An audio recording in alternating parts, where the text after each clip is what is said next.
Alright, what is good, YouTube? It's your boy Cube DZ. We're back with some more Sparking Zero content.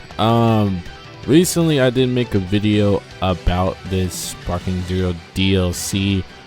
Basically wondering where it was because Bandai, I don't want to say they shadow dropped it because obviously, well, in a sense I will say they shadow dropped it because they announced the DLC I don't even know how long ago, 3-4 months ago. It's been a while. I don't even remember how long it was.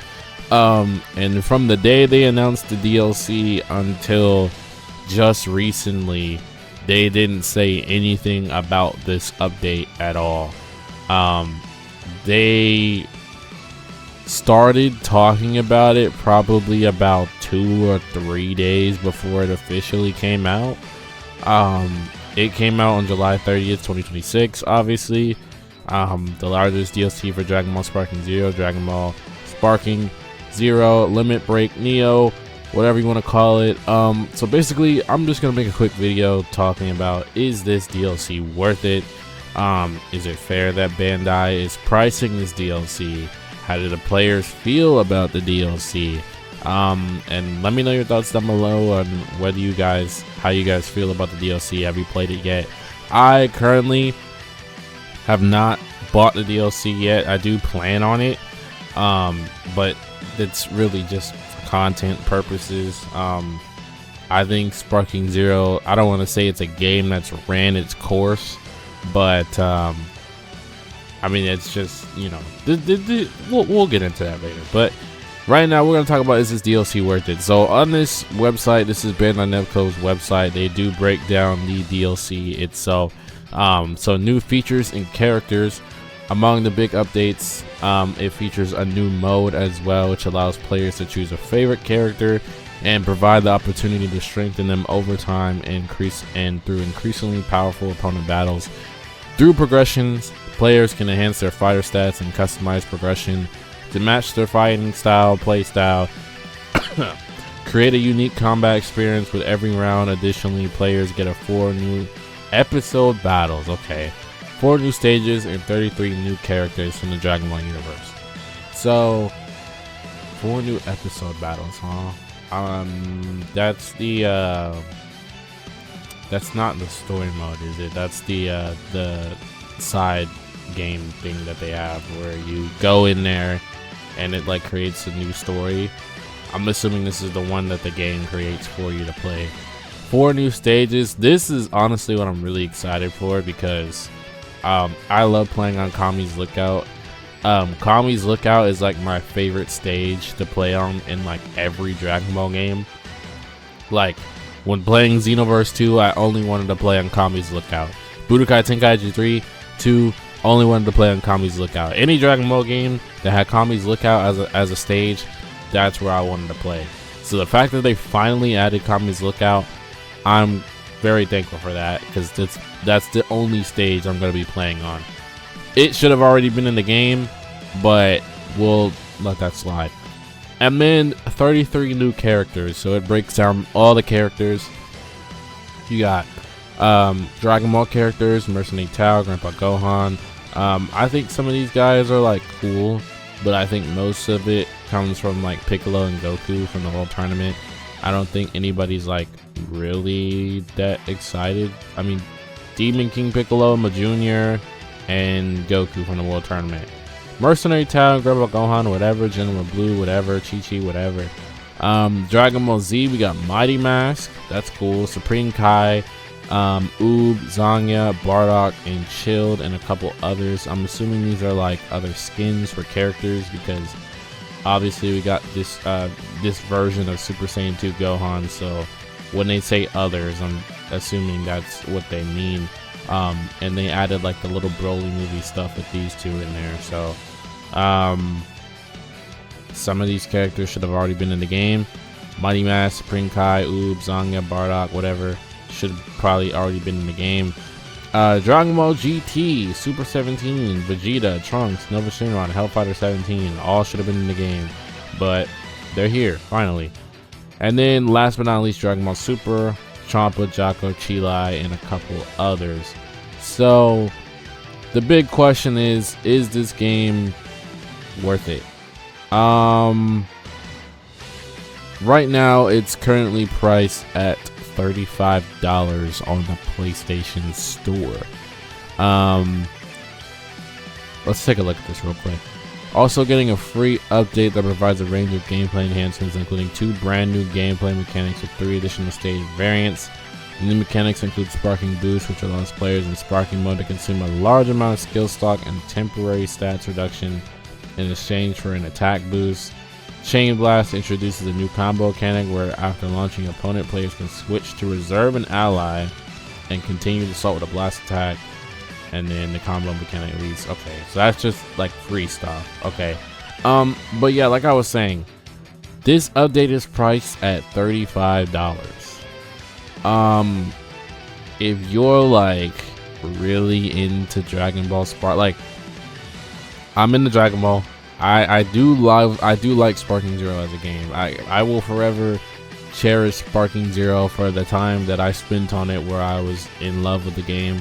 I think obviously this game is not meant to be competitive at all. I feel like this is literally just, this game is fan service in my opinion. Like, this game is cool characters, cool graphics, just play the game, have fun, do not worry about being competitive. And I like that about SparkingZero. This game is not like Dragon Ball FighterZ, where Dragon Ball FighterZ had that period where it was world championships, everybody's competitive, you hop online, you're getting your ass beat by some like esports pro. Like, this is Dragon Ball Zero is not that type of game. So I'm very glad that they did that. Now, with that in mind, I would say that pricing the DLC at $35, is it a bit much? I mean, I got the, I think it was the deluxe, it was the ultimate edition. I'm not sure. I spent $100 on SparkingZero when it first came out. I bought whatever edition was $100. That was the one that I bought. I'm pretty sure it was the ultimate edition that came with like the Shenron Wish and all that other stuff. And I got like two DLCs for free. I mean, I'm trying to think because I don't remember. I don't even remember if I paid for the Daima DLC. I'm pretty sure I didn't. But I don't know if I paid for the Daima DLC. I didn't pay for Beast Gohan though, so I don't know which DLC variant that is. Y'all would have to let me know. But I think if you did get the Ultimate Edition when the game came out, the highest edition per se, I don't think you should have to pay for this. But the way that they're advertising it is like it's a whole brand new game, because they're advertising as Sparking Limit Break Neo like it's a completely different game. They're adding 33 more characters, new game modes, gameplay mechanics. Like, essentially, this is like a quote-unquote brand new game in and of itself. Like, you can make a game with 33 characters, gameplay, modes, and you can literally make that a game. So I do see both sides of it, as it being priced at $35, and then the other half of it of people saying, well, I bought the Ultimate Edition or the Deluxe Edition or whatever, so what was the point of me buying this if I still have to pay for DLC? Like, I understand that side of it too, but given how many characters there are, gameplay, modes, mechanics, it's a new game in and of itself. So my thing is, I would say I personally, for my own personal sake, I don't know, I would have to actually play the DLC for an extended period of time to figure it out for myself. But from a general standpoint, on the outside looking in, I mean, obviously this video is for the people who don't have the DLC yet, that are wondering if they should get it. From the outside looking in, I would say if you are actually going to play SparkingZero, like, I mean, like, play the game. Like, you have friends, you want to play the game, have fun. You're not trying to be like super competitive. I'm trying to hop on a game and just be the best player. Like, I'm just want to have fun with newer characters besides the characters that are in the game, and you want to play with friends. I think this DLC would be fun for you. You and your friend get the DLC. You have access to 33 new characters, 4 new stages, episode battles, new gameplay mechanics, modes. I think it would be fun. Now, if you're a person that you don't play Dragon.Sparking with friends, you barely played the game since it sort of died off pretty much after the Daima update. Like, I haven't really played SparkingZero that much since the Daima update. So if you're one of those people that after the Daima update kind of wore off, you haven't really played that much, like, at all since, and like you don't play the game with anybody, you don't have any friends to play with, you don't play with anybody, this is just another drop in the water for you with a bunch of new characters. I would say I wouldn't think it's worth it. But then again, that decision is up to you, because there might be a character in here that you've been asking for forever that you really want to play. Like for me, Bardock and Super 17 are 2 characters that I really do want to play. I'm planning on probably making a video on these 2. So for me, that would be one of the things that would get me to buy the game, even though I don't really play SparkingZero with anybody. But as a, quote unquote content creator, making videos on this is technically my job. So episode battles, new stages, 33 characters, just gonna do the best I can to get some content out of it. So it works for me. But for a person who's not in my position, no friends you don't play the game with, I don't mean no friends like you're a loner, I mean no friends like literally play this game with you, because there could be a plethora of games, but then you hop on SparkingZero and nobody plays SparkingZero with you. So again, it comes down to your own category of enjoyment and what you think would be fun for you playing this game going forward. I will say with confidence though that this will probably be the last update that this game has for a while. I'm thinking, like, as far as characters that are left to be added to this game, there's not many. And we also got to remember that Dragon Ball Xenoverse 3 is on the horizon. So I mean, dude, SparkingZero came out in 2024. Xenoverse 3 comes out in 2026. And then after that, I think like SparkingZero is just like, it's in the water, man. Like it's like, why? Who's gonna be playing SparkingZero when Xenoverse 3 comes out? I don't know. So this is definitely gonna be the last DLC probably ever. Not to say they won't update the game, they won't give us new game modes, new mechanics, maybe drop in some new characters every now and then, but an update as big as this one will never happen with this game again, I don't think. So that's my thoughts on this. Like I said, if you're a person that just wants to play for fun and you actually plan on playing SparkingZero for the next couple of months, yeah, buy the DLC, of course. You have friends that you play with on the regular, buy the DLC.